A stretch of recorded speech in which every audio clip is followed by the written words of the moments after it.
It's an industry that I generally love. I have a passion for. I eat, sleep, I live for fitness. No, you need to be obsessed. You need to wake up, think about it.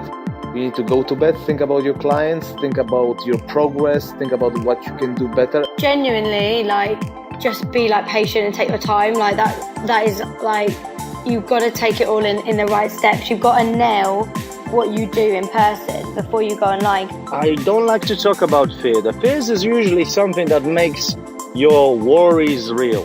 You are listening to the Coaching Ignited show, where we bring you stories and insights from coaches, fitness professionals and industry experts to help you expand your business and reach your goals. If you're a new listener, thanks for joining us. My name is Alex Povey. You can subscribe to the podcast on all your favorite apps, including Spotify and iTunes. The Coaching Ignited movement is on a mission to help coaches and personal trainers increase their sales and reach their full potential. If you wanted to find out more, please head over to CoachingIgnited.com. And if you wanted to connect with us on social media, all the details can be found in the show notes. Now let's get into today's show. So this is episode 4 of the Coaching Ignited podcast, and today we've got a special guest from across the pond. Kobi Noiman has been in the industry for 18 years and has owned a gym in Brooklyn, New York for the last decade. He's also published a book called Working Out in a City That Works You Out, A Perfect Guide to Fitness, where he shares his philosophy to succeeding in the fitness industry. And his slogan is, fitness is not a luxury, it's a necessity. So welcome to the show, Kobi. I really appreciate you being here today. Thank you so much for having me. It's a pleasure and honor to be able to speak about the fitness industry. Awesome. So let's just kick stuff off. Let's just go back to how you got started and where your journey began in the fitness industry. I've been in the industry since I'm 18 years old. I'm at 37 years of age now. Always playing around in the gym, getting a good physique, looking good for the girls. I started competing at an early age, in my early 20s, and it led me all through opening up a gym. With my college education, I did a little bit of law school, and I think I found my passion and my true drive, which is fitness.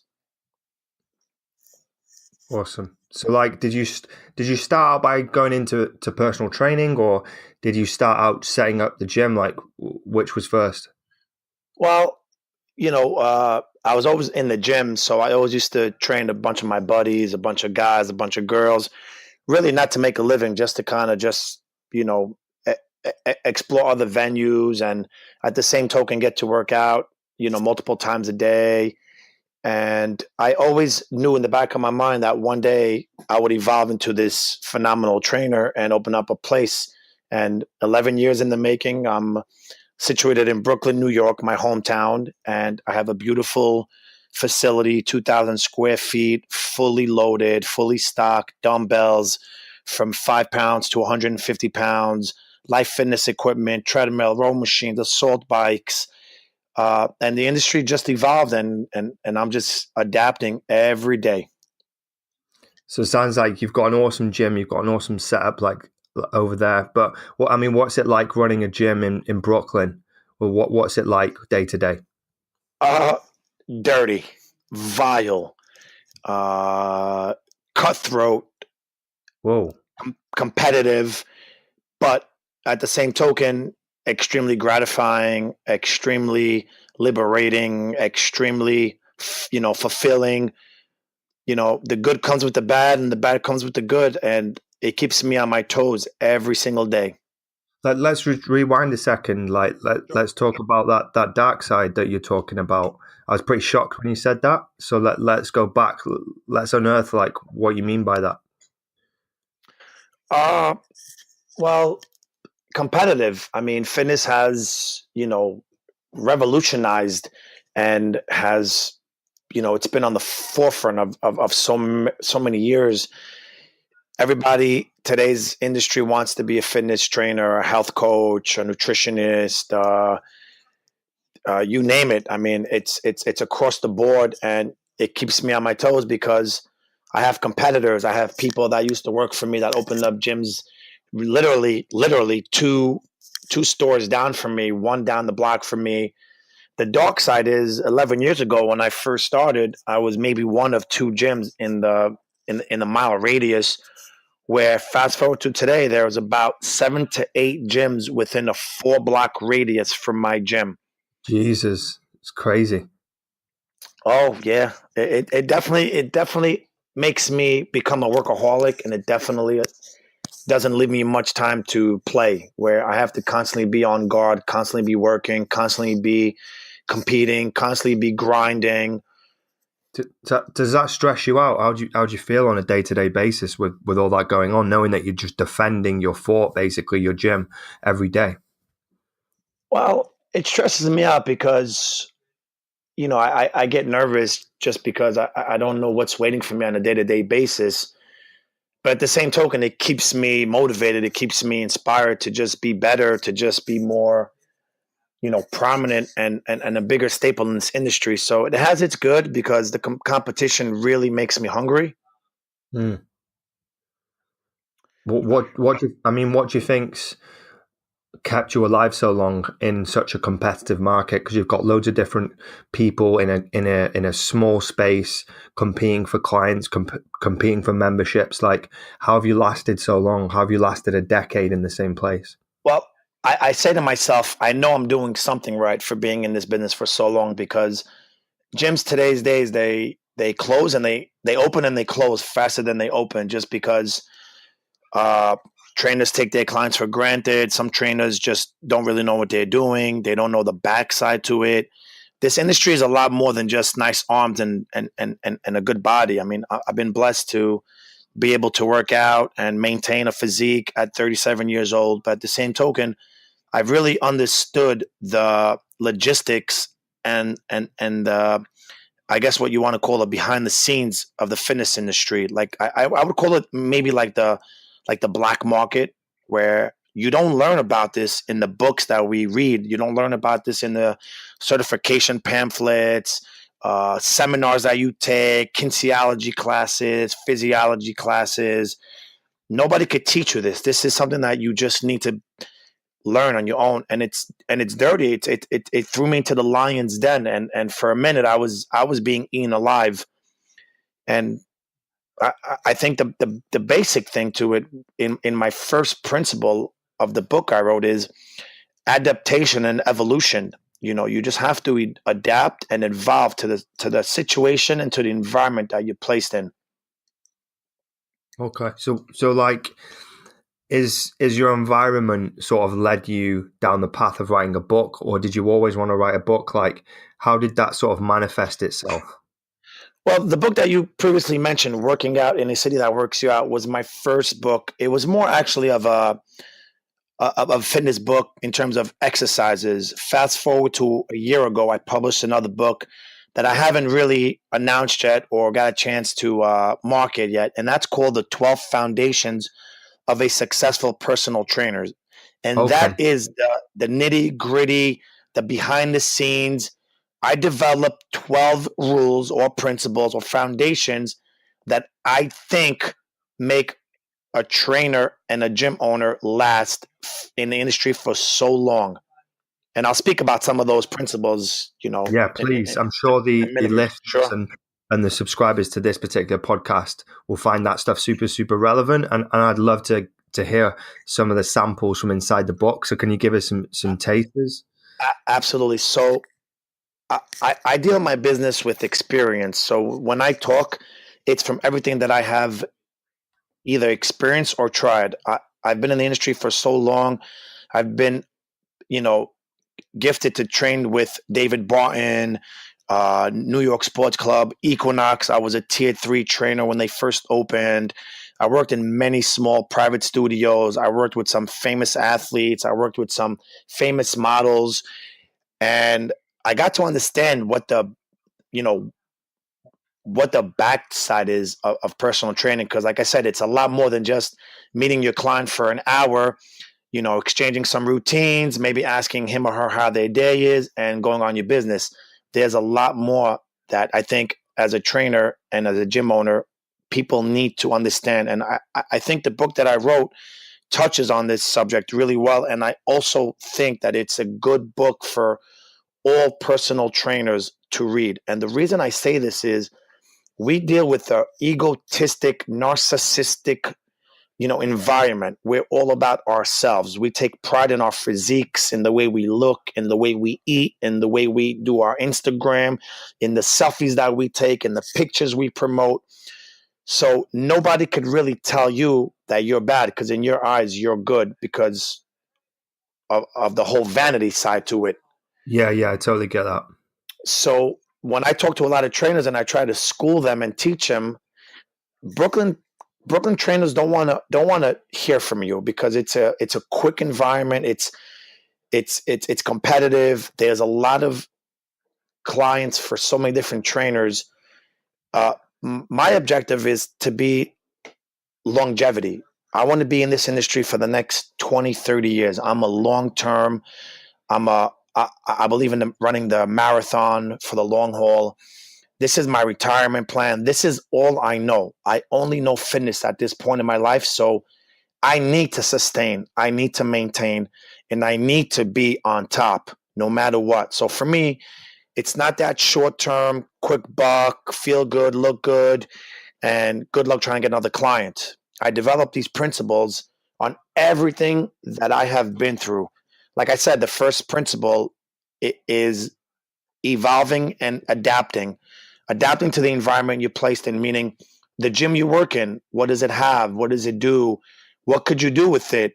Adapting to your clients. Maybe your clients need some special needs. It's not all about what you think you know. It's about what the client really needs. And that takes a lot of years to just understand that. So what would you say, like, based on some of those principles, to like new trainers coming into the industry who don't have a ton of experience, who don't have that intuition yet, who've not like perfected their craft, they're just starting out? Like, what would you say to those people?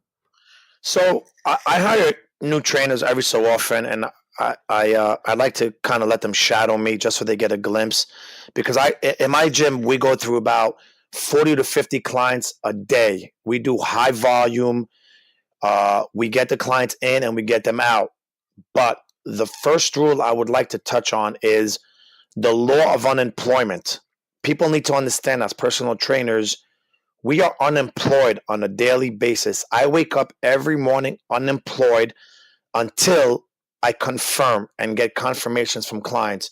That's a very, very important rule, because that kind of keeps you on the edge of your seat. It keeps you in constant contact with the client, and it keeps you humbled, because some days you think you have 50 clients and 49 cancel.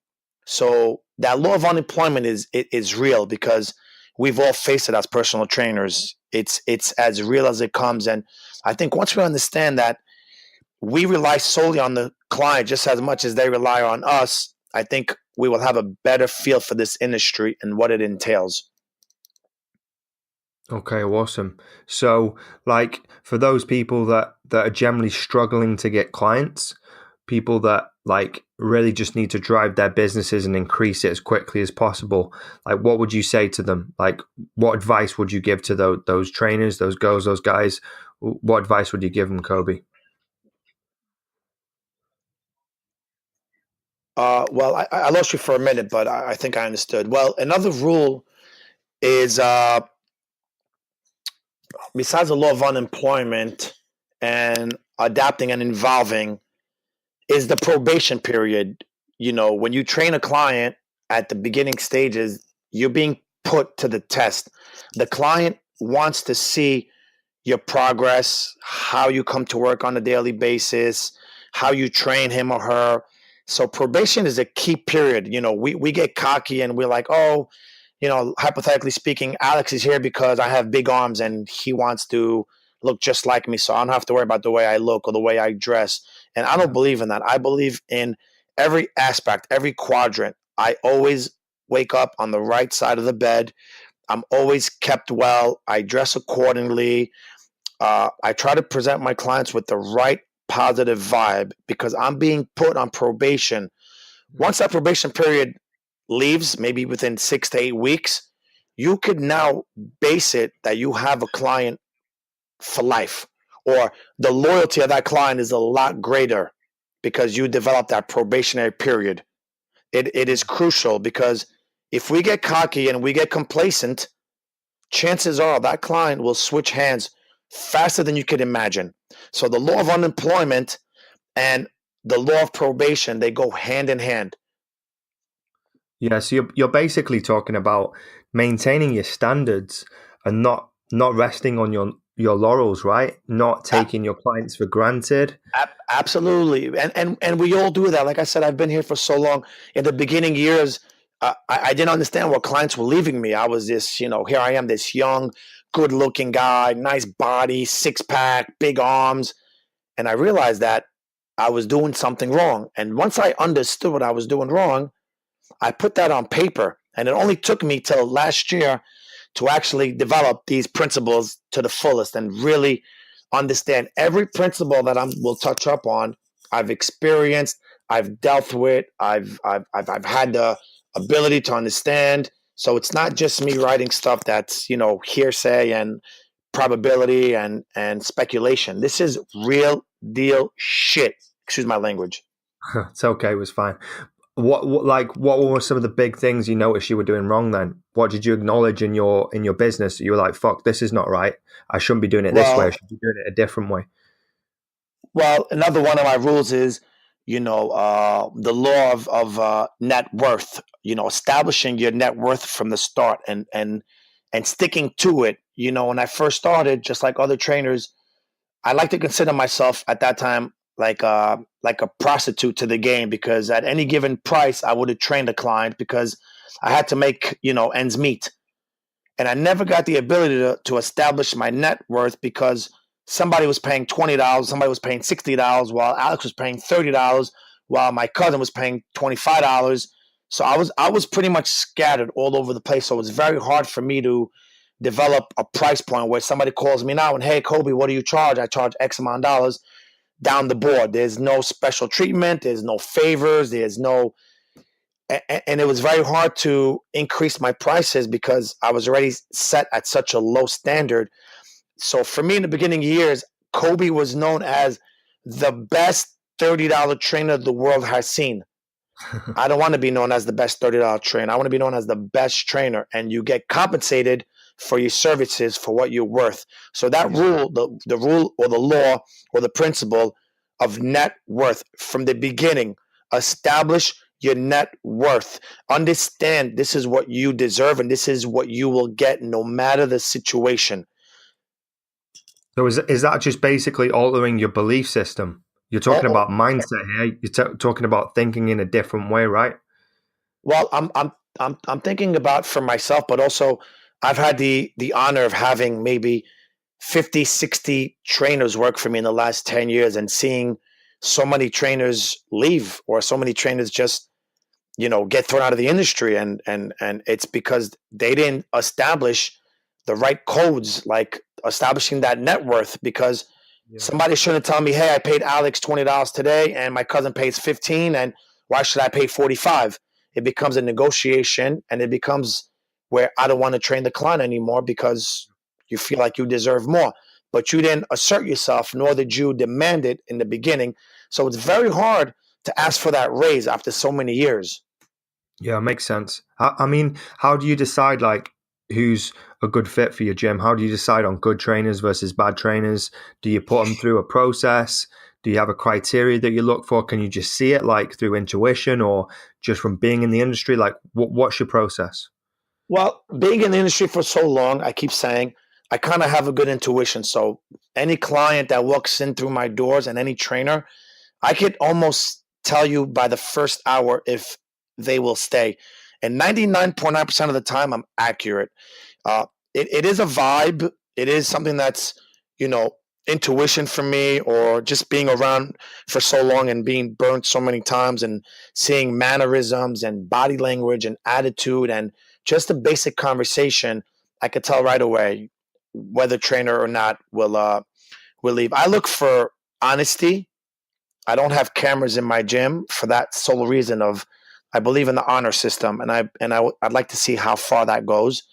I believe in hard work ethics. I wake up at 5. I go to work at 5. I'm the first one in, last one out. Who could duplicate me or come close to me, they have good work ethic. They want to work. They want to learn. They want to grind. They want to make money.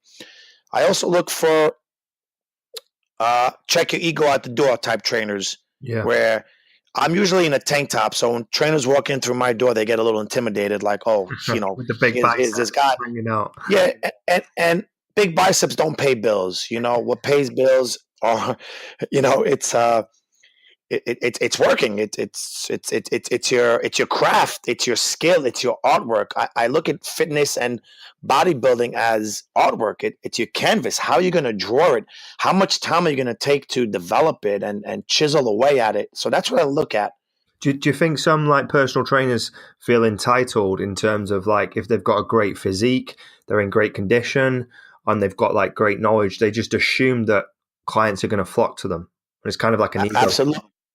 Absolutely. And there's this one guy that I follow out in Florida by the name of David Alexander, and he always makes reference to, I agree with him in the sense that Instagram and Facebook and social media, I believe, kill the fitness industry, because anybody's today's days with the right lighting and the right phone can make their physique look, I mean, like models. So it's easy to post a picture of your six pack with this iPhone and this filter, and all of a sudden, hey, check me out for my ab routine, and now you become a trainer where your credentials haven't even been put to the test. I mean, there's people that I don't have too many followers just because I don't really go on Instagram for followers. I go just to put my work out there. But I have, let's say, 8,000 followers, where somebody who's not even a trainer that looks good has, 500,000. It kind of creates this bad vibe for the industry that I'm not for, because we went through the test. I mean, I've took classes for this. I went to get certified multiple times with the multiple, certificates. And I started from the bottom. I mean, I cleaned toilets in the gym. Then I went to putting weights away to being on stage. So I believe there's levels to this shit, where some of these new guys that just look good because Instagram allows them, it makes the industry even more competitive. How many people on Instagram do you know, hey, follow my 6-week program, click the link below? Yeah. I could tell you millions of them. I could tell you from my trainers and don't even look. What do you think about those profiles? Like, what's your view on them? Listen, some are good, and some are it's just horrific to see what the industry evolved into, because it's an industry that I generally love. I have a passion for. I eat, sleep, I live for fitness. I mean, I give everything for fitness. I gave my whole life. I put my wife and kids, through hell because I constantly work. I neglected my wife because I'm constantly on the grind. It's something that I love. So to see somebody just make it as a joke because they look good, let me tell you something. Big bars and six packs look good in the beginning, but they fade real quick. And what's left is character. I like character. I'm a big believer of character. Talk to me more about that. Like, why are you such a big believer in the character versus just the physiques? Because I've been at that spectrum. I was on stage at 20. I was the Adonis. I was the Greek god. I was the one getting all the girls and being, galvanized. And it doesn't pay bills, because at the end of the day, I learned that no matter how many girls I went home with or how much compliments I got, bills still had to be paid. You can't call American Express and say, hey, American Express, I can't pay you the bill, but I got 15 compliments today and I had 7 girls. They don't really care. I bet it felt pretty good, it wasn't doing what you needed it to do, right?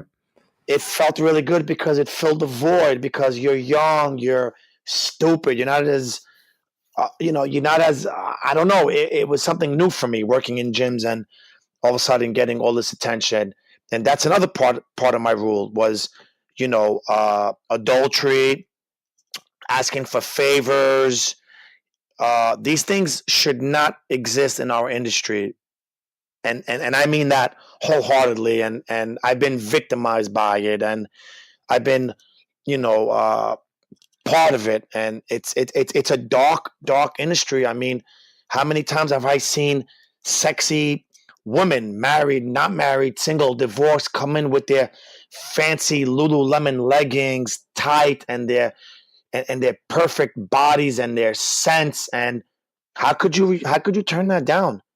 I mean, 99.9% of the time, you can only be so good, right? And that's where you fuck up. That's where you make the mistakes, because adultery, flirting, cashing in on favors does not pay the bills. You're just constantly chasing something intangible. Okay, that's pretty deep stuff that probably not a lot of people think about. But you've been in the game for a long time, so you've probably seen a lot of things. I mean, did you have some big low points in your career that you can recall? Well, that's why I said in the beginning, it's dark, it's vile, it's pathetic, it's horrible, it's shady, it's cutthroat, I mean, these things is what I felt in the beginning stages of my career, because I was so angry with myself for letting myself do the impossible of things, I don't even know where to begin. There was times I couldn't even look in the mirror because I didn't know who the hell I was. Uh, it's tough. I mean, just look at it for yourself. You see Instagram, you see these girls, dialed up, made up, half naked, hashtags ass, butt, Insta fame, Insta this, Insta that. I had that every day on my doorstep, walking into my gym. And it took me to a low place in my life. It took me to a very, very low place, a place where, good luck trying to get back up. And again, I talk out of experience, because some of my trainers that encountered this, I've never seen them again. I've never, ever seen them again, because they couldn't bounce back and recover. So have you personally ever felt like quitting and just giving up? Wow, that's a deep question. Yeah, I did actually. I did, because it got competitive. Like I said, I just couldn't fight anymore. I was fighting 5 different battles on 5 different fronts, from trainers stealing, from trainers opening up gym next door to me, from trainers taking my clients, from committing adultery, from not getting paid enough. So think about what I was going through. I was fighting 5 battles. I didn't have enough ammunition. I was constantly being stabbed. I was constantly being bombarded. I was constantly being, I felt like a big avalanche. I just couldn't. And there was one day where I said, I've had my run. I've made enough money. I've had enough women in my life. I've had enough girls. I've worked out 2 times a day for the last 5 years. But I knew it wasn't for me. I'm not a quitter. I fight the long haul.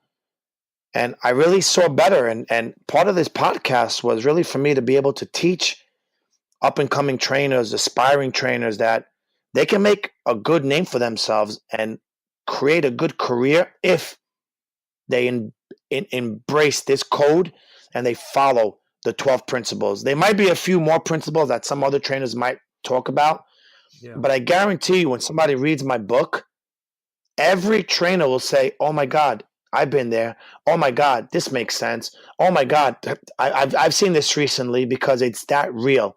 The principles are not long. They're like 2 to 3 pages, but they touch on every single aspect, and every single person as a trainer, I believe, has endured what I have.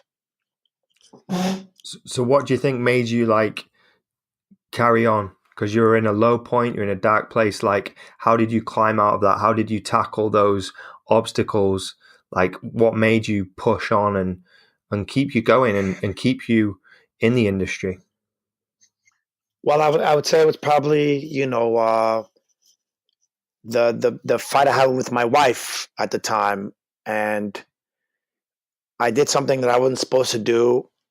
And I went to therapy, and the therapist said, why don't you write some stuff on paper? And it was that one day, a year and a half ago, I wrote something that was really, really, dear to me and really sincere. And label that the first page to my book. It was the law of adultery. And I wrote something that, was very, sacred to me and very personal.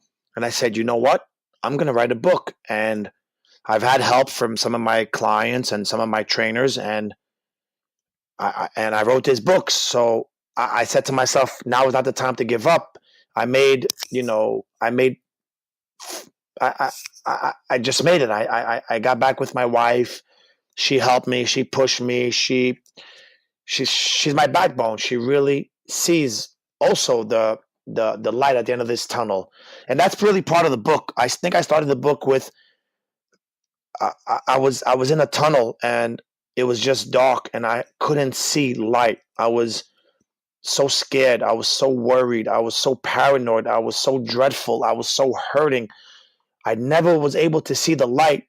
And I knew there was a light if I just got my head on and if I just followed some rules and made fitness my priority. It made it my passion. Forget about girls. Forget about getting laid.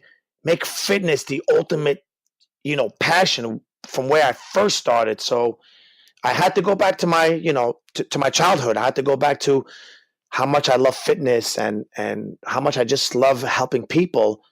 And here I am. I'm glad to talk about it now. And I really want to promote this book eventually. And I'm open to anybody that wants to read it. And I'm here to really help. Awesome. What are some of sort of the most positive things in your career then? Let's talk about some highlights, because we've gone pretty deep, let's be honest, Kobi. We've talked about some dark times that you faced, but when you talk about character, that's character building, right? You've got to go through these tough times in order to really shape yourself as a person and come out a stronger person, right? So like now you've got through it, like what are some of the highlights? What are some of the positive moments that you've had throughout your career? Well, you know what I want to do before I do that? I pulled up my book on the computer. I just want to read some of the foundations, if you don't mind, just so people can understand. Let's share it. Okay, so foundation number 1 is the law of unemployment, which I spoke about. Yeah. Foundation number 2, the law of adaptation and evolution. Foundation number 3, the law of probation, which we touched on. Yeah. Foundation number 4, law of building a solid and long-lasting network. This is key, trainers, because this is where you need to assert yourself and talk to other trainers. Like I said, we're egotistic. We don't want advice from anybody else, but there's other trainers that could actually help you or give you advice, like myself. So trainers, don't get too cocky. Don't think you know it all. Speak to other trainers, pick their brain, ask them for advice. I'm sure it'll be worth your while. Foundation number 5, the law of self-worth, which we spoke about. Yeah. Number 6, the law of continuing education. Never think you know it all. Continue to learn. Remember, that ego plays in. Just learn. Just get better. Just keep helping yourself get better in this industry. Let's just talk about that for a second whilst we're on that point, because there's lots of things that you could learn. Keep learning, right? Could be nutritional stuff. Could be physiology. Could be anything to do with the body, exercise. But what I see lacking in the industry over here, particularly with the stuff that I help my clients with, is the business side, right? The sales, the marketing, the planning, like all the things, the front end of the business, right? So when you're talking about like continued development and continued learning, do you include that stuff, or are we talking purely about the body and the exercise and nutrition? I'm talking about everything, and some of these rules apply to everyday things, not only personal training. If you notice, they speak to pretty much every professional, job. It's like I said, this law is extremely underrated and gets neglected all the time. Due to the nature of our business, we tend to be prideful and think we know it all. Why should I seek outside help when I'm an experienced professional, right? Yeah. I didn't believe in this law in the beginning because, hell, I know it all. I got big biceps. I got a personal training certificate hanging on my wall. Girls love me. What else should I know? And that's where I got into trouble, because I was missing key components like business aspects, mobility issues, flexibility issues, basic anatomy, basic biomechanics, basic science. That's what I mean by it.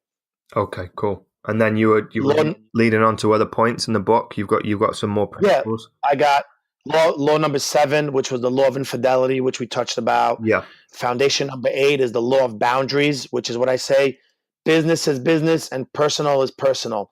Never mix the two and never get high on your own supply. This law deals with the issue of engaging in affairs with your single or unmarried clients. In essence, this seems innocent and is permitted by many of the trainers I've come across, which it's really not, because something bad always happens.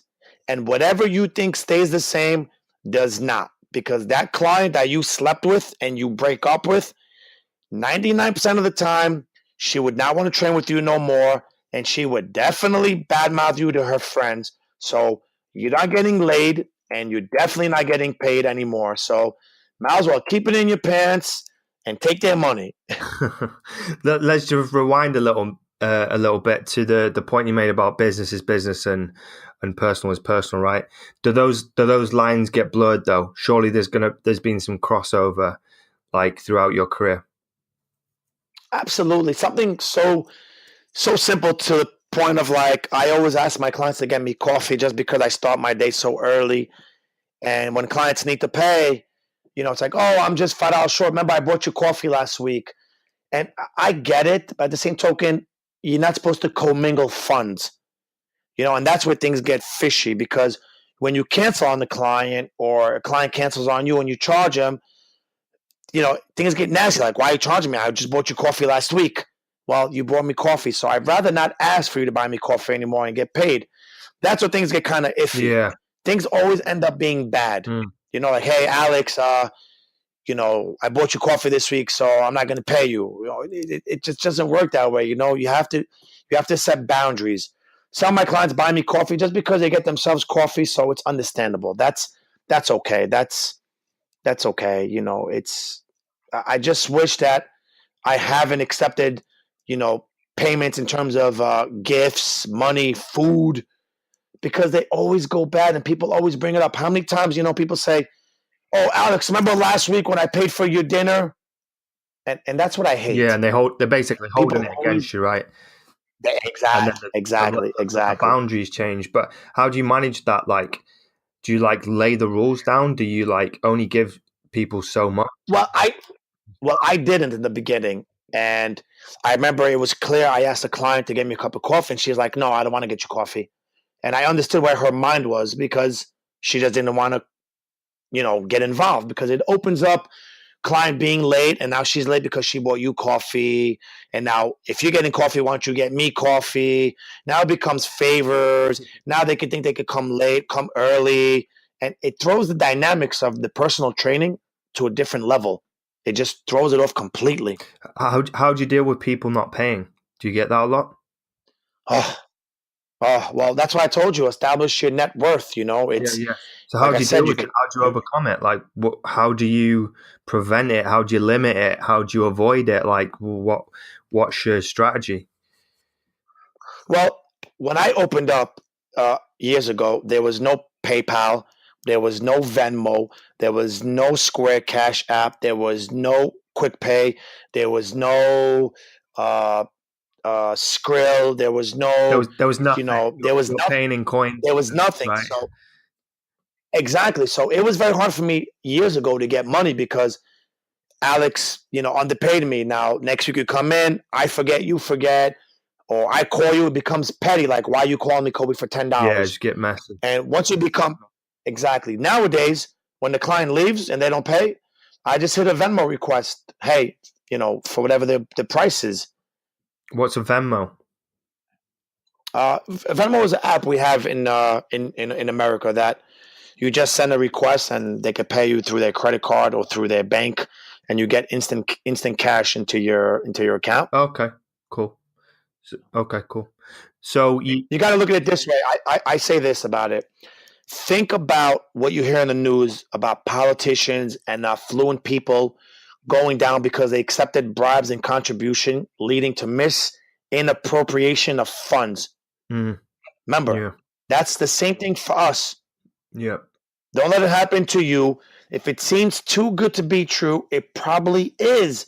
Provide the service of personal training, maintain professionalism, and keep it moving. Yeah. So is that have you got any more principles there, or have you worked through? I got foundation number 10. What's the next one? Foundation number 10 was building your brand. Yeah. The product you should be focused on selling is you. I mean, you're selling you. You're selling everything about you. So build your brand, whether it's marketing, Instagram, social media. Concentrate on building your brand, not other people's brands. Well, let's talk about the sales bit for a second, because that's what I'm super interested in, right? And I'd be interested to get your take on sales. Like, what's your philosophy around sales and selling and positioning yourself and negotiating, handling objections? Like, what's your views on sales? Well, in the beginning of my career, I wasn't a solicitor, so I never used to, promote a 10-pack or a 20-pack or multiple sessions because I was nervous. I was nervous I was coming off dishonest or like shady or like sneaky. And I let a lot of money, slip by because people want commitment and they want consistency and they want a discount, which I get. And then I seen some other trainers that didn't look nearly half as good as me, nor possess the knowledge that I owe. And here they are selling 20 packs, 30 packs, 50 packs. I'm like, oh my God, they're making more money than I could have imagined just because they're prideful in their looks. And now, fast forward to this world of Instagram, it took me a very long time to brand myself. I should have been at 5 million followers if I would have branded myself from the beginning. But here I am playing catch up now. It's just like I said, this ties into adapting and evolving. I didn't evolve on time with the whole social media because I really didn't care. But you could attract so many more clients and revenue through social media. And here I am playing catch up now, but it's okay. Do you think you've missed an opportunity on social? Yeah, I mean, because you get, I look at it as free marketing. You get to post a picture, get some fancy hashtags, and and go to work. People either comment, tag you, like you, repost, and that's free advertising. That's free marketing for you, and I wish I would have taken advantage of that because I poured a lot of money to this industry on advertising, marketing, labeling, newspaper, periodicals, where I should have just went straight to the source, which was Instagram, Facebook at the time. Yeah. So do you utilize like Facebook advertising or Instagram advertising with your current business, with your gym, or to get clients, or do you just do everything in the gym, or sort of on the street type thing in order to generate business? Well, I generate business because I am the business. I mean, I'm usually in a tank top. So I am the model for my industry, and everybody sees that. I've also been in it for so long, and a lot of my business is word of mouth, and people want to see results from other clients or other people I've trained. And I always conversate. I mean, here I am talking to you. I'm always making conversation. I'm handing out business cards. I'm going to job fairs. I'm extremely active in the fitness industry. Extremely active. So that's a check for me. That's a good thing for me. Well, what was key to like picking up clients when you first started out? Like, what did you do?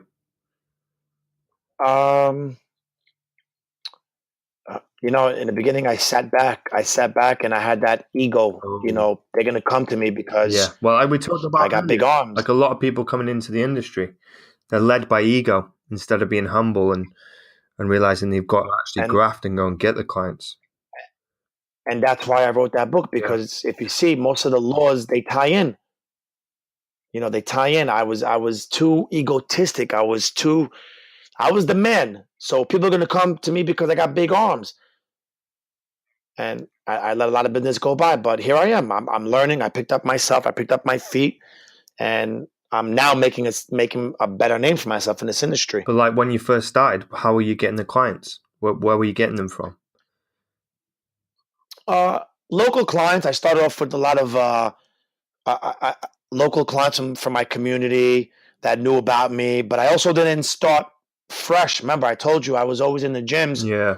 So the minute I opened up my gym, the people that I was training for $20, I just told them, hey, come to my gym. I have a brand new gym. I could train you here. Yeah. Okay. So you kind of built up a network, like a circle of Yes. influence that you effectively took with you when you went it professionally. Absolutely. I see a lot of trainers now get very cocky and they have a good base of 10 clients and they think that they're set for life. And remember, unemployment kicks in. If 10 of your clients are sick that one day, you don't get paid. So you need volume, you need stability, and you just need to constantly assert yourself. Yeah. So have you got any other projects going on outside of the books and the gyms that you're working on, or anything that really just excites you about the future of the fitness industry? Well, I'm looking to open up a bigger gym in Long Island, something about maybe 4,000 to 6,000 square feet, and I want to gear it more towards athletes, more towards training young kids. Working on drills, working on coordination, soccer, baseball. I was a ball player. I played multiple sports. I do have the knowledge for it, and I just believe that parents are more inclined to spend on their kids' potential than they are on themselves. Mm. And I want to kick into that industry. Do you think that's a big market to tap into? Absolutely, because sports is big. Sports is big. NBA is big. Contracts are big. I'm not saying I want to train NBA athletes, but I want to train kids that need discipline. Like my own kids, I want to train. I already started with my own kids, teaching them soccer drills, and they're only 3.5 years old. Start them whilst they're young, Kobi. Yeah. I train a lot of tennis athletes now from my local area, competitive Russian athletes that are going to the next level of the USTA, tennis association. We work on their coordination, their fitness levels, their conditioning. And that's the industry I really enjoy because I really enjoy seeing kids evolve. Yeah. That's interesting. Now that you've got like kids and stuff, what would you say to your younger self? Like if you could go back and if you could start again and if you can give yourself some pearls of wisdom, like what would you say to yourself? I would say never doubt yourself.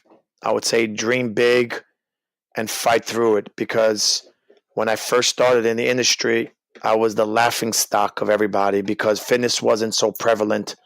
So when I told people I want to be this future, revolutionize the fitness industry, they laughed at me because it wasn't so big. And it kind of hurt me because I fell victim to it. I kind of doubted myself and I neglected myself. I would teach my kids to believe in themselves, build their confidence, and chase whatever makes you happy. Do it. And I will be 100% behind them and supporting them. That's what I would tell them. The price that, I learned also, Alex, the price for freedom is just priceless. I mean, it's a beautiful thing to do what I do, and I go to work and it's just liberating. It's gratifying. It's fulfillment. I wear sweatpants all day long. I wear tank tops. I work out. It's so fulfilling and it's so gratifying. And I want to give back to the fitness industry, and I want to give back to all up and coming personal trainers. I love the industry. I would die for this industry. I give, I bleed, I sweat fitness. Nobody does it better than me in terms of fitness, and my work ethic is flawless. And I really want to inspire. I want to inspire the uninspired. I want to motivate those not motivated. And I just want this to be a long, long career for me. Awesome. So I think that's a great way to bring the podcast to a nice end. This has actually been one of the longest podcasts. I usually do them for about 30 minutes, but we've been going for about 50 because what you've been speaking about has been been so interesting. I'm sure the audience are going to absolutely love this. I want to thank you so much, but have you got any sort of final words that you want to share before we wrap this up? Any final messages, Kobi? Well, I want to say thank you because I didn't even notice how long it's been. It's been excellent talking to you. I'd like to thank you for listening to me and letting me just kind of break out of my shell and talk about something that I enjoy. I just want to tell the trainers out there, up-and-coming trainers, gym owners, business owners, fitness centers, health coaches, make a staple in this industry, guys. Do it right. Do it because you love it, not because you're driven by the money behind it, because it is very gratifying and it is very lucrative. Do it with passion. I guarantee you the results would be even greater. Do it because you love it. And I hope you guys reach out to other trainers that had this long career to pick their brain. I hope one of them is me, because I definitely would love to relate my message to others, maybe one day on a stage setting or a platform setting where Alex is there as well. But do it because you love it, guys. Do it because you love it. And let's help each other make this industry that I love even better for up and coming years. So maybe my kids could feed off of it as well. Thank you so much, Kobi. I really, really appreciate it. I'm super, super grateful. It's so nice to have you on the show and you share your story and all these different insights. It's super, super valuable. We're going to put some links in the description just to direct people to where you are and how they can find you, etc. But where can people find you? And just could you tell people the names of your books as well if they want to go and search them? Absolutely. Thank you. You can find me on Instagram at Kobi, spelled Kobi Fitness, FITNESS. The book was on Amazon. I think I removed it just because I didn't have enough orders, but you can contact me on Instagram, email me. I'll be more than glad to ship one out to you or give you more information. The book is called The 12 Foundations of a Successful Personal Trainer. My full name is Kobi, Kobi. Last name is Noiman, Noiman. And I really do all my work through Instagram and Facebook at Kobi Fitness. So please reach out to me. I'll be more than glad to answer every question you guys have. And looking forward to doing this again with Alex. You've been a great, great talk show, Alex. Thank you for what you're doing. I appreciate it. No worries. For this podcast. No worries at all. Really appreciate having you on, and go check him out, guys. He's a great person to be involved with and to follow. So go and find him now. Thanks, Kobi. Really appreciate it, buddy. Thanks for tuning into the show. I hope you enjoyed it, guys. If you did, head over to your favorite app and leave us a short review. I'd really appreciate that. And if you wanted to learn more about our products and services, head over to CoachingIgnited.com. And if you wanted an awesome website built for your coaching business, head over to our partner company, SavectaMedia.com. That's all from me. See you soon.